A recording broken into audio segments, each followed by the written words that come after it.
Yepyeni bir tarif videosu ile daha hepinize tekrardan merhabalar. Kanalıma hoş geldiniz. Bugün sizlerle birlikte benden tarifini çokça istediğiniz kremalı karamelli donutlar hazırlıyoruz. Hemen işimize kremasını hazırlamakla başlayalım. Öncelikle 500 ml kadar sütü uygun bir tencerenin içerisine aldıktan sonra üzerine 2 adet yumurta sarısı, 1 çay bardağı toz şeker, 1 dolu dolu yemek kaşığı un, 1 dolu yemek kaşığı mısır nişastası ve 1 paket toz vanilin ilave ederek önce tamamen pürüzsüz bir kıvam alıncaya kadar çırpalım. Ardından ocağı orta ateşte açalım ve sürekli çırpmaya devam ederek kaynamasını bekleyelim. Tamamen koyu bir kıvam alıp üzeri göz göz olup kaynamaya başladığında ocağı kısık ayara getirelim ve bu şekilde en az 4-5 dakika daha pişirmeye devam edelim ki hem kıvamı koyulaşsın hem de daha sonrasında tatlımızdan yani kremamızdan unun tadı ve kokusu gelmesin. Hazırladıktan sonra oda sıcaklığına gelinceye kadar dinlendirip ardından buzdolabında 4-5 saat kadar tamamen soğumasını bekleyelim. Bir gece öncesinden hazırlarsanız daha da güzel olur. Ve hemen hızlıca geçtim hamuru hazırlamaya. Hamur için 300 ml yani 1,5 su bardağı kadar ılık sütü uygun bir yoğurma kasesine aldım. Üzerine 3 dolu yemek kaşığı toz şeker ve 1 paket instant maya ilavesi yaptıktan sonra şöyle güzelce karıştırıyorum. Ardından üzerini örttüm ve 1-2 dakika kadar mayanın aktifleşmesini bekledim. Daha uzun sürede dinlendirebilirsiniz. Zamanım olmadığı için hemen açtım ve bu şekilde maya artık kabarmaya başlamıştı.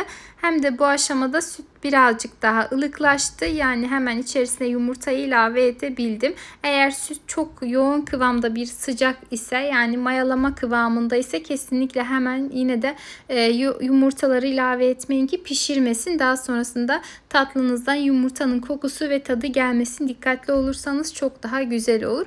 Bir pakette toz vanilin ekledim. Ardından çırptıktan sonra azar azar kontrollü bir şekilde un ilavesi yapıyorum. Önce her zamanki gibi spatula ile karıştırdım. Ardından spatulayı çıkardım ve elimle devam ettim.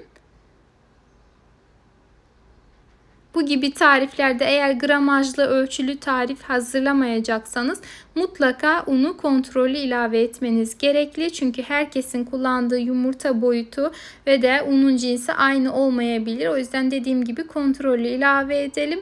Ben toplamda 4,5-5 su bardağı kadar tepeleme olacak şekilde 5 su bardağı un kullandım. İstediğim kıvama geldikten sonra üzerine 80 gram kadar oda ısısında yumuşamış tuzsuz tereyağı ekledim ve tekrardan kıvam alıncaya kadar yoğurmaya devam ettim. Tereyağını ekledikten sonra hemen karışmayabilir.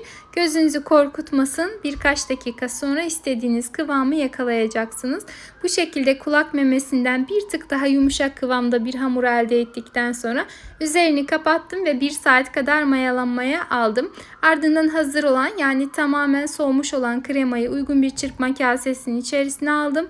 Üzerine 1 paket toz vanilin, 1 paket krem şanti, 180 gram kadar labne peyniri ekliyorum. Tarifin orijinalinde labne peyniri yok ama ben bu tarife özellikle labneli kremayı çok yakıştırıyorum. Eğer elinizde varsa mutlaka kullanın derim. 1 tatlı kaşığı kadar da tereyağı ekledim. Tereyağı zorunlu değil. Daha fazla lezzet ve kıvam katması açısından ekledim ve çırpmaya başlıyorum.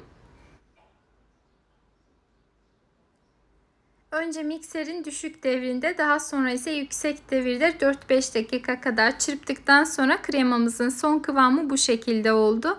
Dilediğiniz tatlı tarifinde, pasta tariflerinizde gönül rahatlığıyla kullanabilirsiniz. Tariften bağımsız olarak da özellikle kremayı denemenizi mutlaka tavsiye ediyorum. Bu arada hamurun artık yeteri kadar mayası gelmiş. Hemen kabarıklığını elimle indirdim. Tekrar hamuru toparladıktan sonra tezgaha birazcık un serpiştirip hamuru tezgaha alıyorum. Ardından eşit ölçülerde keselim. Olabildiğince küçük yapalım. Hamurlarımızı yani bezelerimizi küçük tutalım. Ceviz boyutunda olması yeterli olacaktır. Daha sonrasında tekrardan mayalandıracağımızı ve de pişerken tekrardan kabaracağını unutmadan hareket etmenizi tavsiye ediyorum. Aksi takdirde dev pastalar yani dev şeklinde kocaman pastalar hazırlamış olursunuz. O yüzden dikkatli olmakta fayda var. Gördüğünüz üzere çok küçük bezeler yaptım. Ama ilk yaptığım bezeler artık mayalanmaya başladığı için Daha önce yaptıklarım birazcık büyük görünebilir ama daha sonra yaptıklarım çok daha küçük. Küçük olanları göz önünde bulundurarak ona göre bezelerinizi tutmanızı tavsiye ediyorum. Bir tane büyük yağlı fırın kağıdı kestim. Ardından hamurları üzerine yavaşça aralıklı olacak şekilde yerleştirdim ve üzerinden elimle hafifçe bastırıyorum. Bastırmadan kesinlikle işleme almıyoruz. Aksi takdirde çok yuvarlak bir hamur olacaktır. Hamurların tamamını elimizde şekillendirdikten sonra üzerlerini temiz bir bezle örtüp en az 5 dakika kadar tekrar mayalanmasını bekleyelim. Diğer taraftan uygun bir tencereye ocağa alalım. İçerisine bolca sıvı yağ ekledikten sonra ısınmaya bırakalım. Bu aşamada artık hamurların mayası da yeteri kadar gelmiş. Hemen bir makas yardımıyla hamurları yağlı fırın kağıdı ile birlikte keselim. Yağlı fırın kağıdı olmadan da pişirebilirsiniz. Ancak o aşamada çokça fazla un kullanmanız gerekli olabilir. Eğer fazla un kullanarak hamuru hazırlarsanız da bu sefer pişirme aşamasında hamurdan ziyade çok fazla yağın içerisinde un olacağından yanma riski de çok oluyor açıkçası. Tekrardan o yağ kullanamıyorsunuz. Hatta pişirme işlemi tamamlanmadan yağ tamamen kirlenmiş oluyor. Ama bu şekilde yaptığınızda hem çok daha pratik bir şekilde hazırlamış oluyorsunuz hem de açıkçası şekilleri bozulmamış oluyor. Aklınızda bulunsun. Özellikle neden yağ birlikte atıyorsunuz diye sorduğunuz için bu şekilde açıklama yapmak istedim. Tamamını yağ attıktan sonra hemen hızlıca yağlı fırın kağıtlarını zaten çıkartıp bir kenara alıyorum. Ardından pişmeye bırakalım. Birkaç saniye, yani ortalama 10-15 saniye sonra tencerenin kapağını kapatalım. Klasik donutlarda, yani ortası boş olanlarda olduğu gibi olmayacağından, yani o şekilde yaptığımızda hamur çok daha kolay pişiyor. Ama yuvarlak şekilde olduğunda çok kolay pişmeyeceğinden mutlaka tencerenin kapağını kapatalım ve ocağı orta ateşte veya kısık ateşte bırakarak 20-25 saniye tencerenin kapağı kapalı bir şekilde pişirmeye devam edelim. Sadece bir kez kapatmanız yeterli. Diğer tarafını kapatmasanız da gayet güzel pişecektir.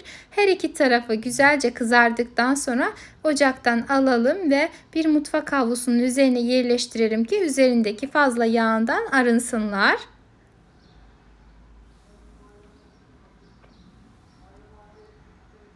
Tamamını aynı şekilde kızartıp hazırladıktan sonra hamurların önce soğumasını bekleyelim.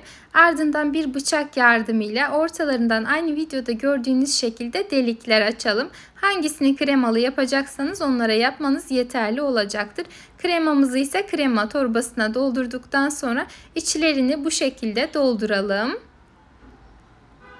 Bu arada isterseniz kremanın içerisine başta, yani pişirme kremayı hazırladığınızda pişirme aşamasından sonra 200 gram kadar çikolata ilave ederek çikolatalı olacak şekilde de hazırlayabilirsiniz. Tamamen size kalmış.